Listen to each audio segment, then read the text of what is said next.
I think people are instinctively drawn to images of the natural world, perhaps because many of us live such urban lives nowadays. My work is inspired by wildflowers in the landscape around my home in North East Scotland. I like to draw on sketchbooks, make watercolours. I also make lino cuts, wood engravings, silk screens and lithographs. My sketchbooks are really important to me, and most of my ideas, whether they're for a print or a watercolour or a design for a fabric or a wallpaper, will start off with a drawing made in a sketchbook, usually outside but quite often in the studio too. The local landscape and nature has influenced my work for many years.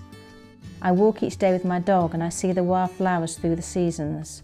The sketches I make and the familiarity of native species are the starting point for my wood engravings, lino cuts and screen prints.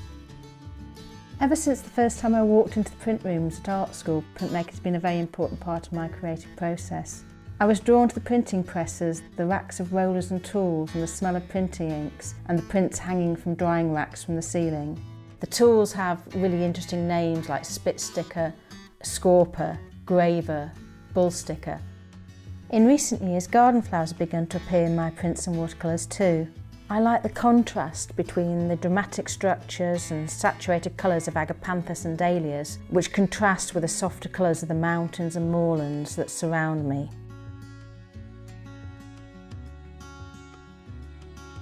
Flowers seem to define growth and regeneration, and so perhaps bringing images of them into the home or seeing them in a gallery is so positive. Being outdoors, whether it's in the countryside or a green space in a city, lifts our spirits.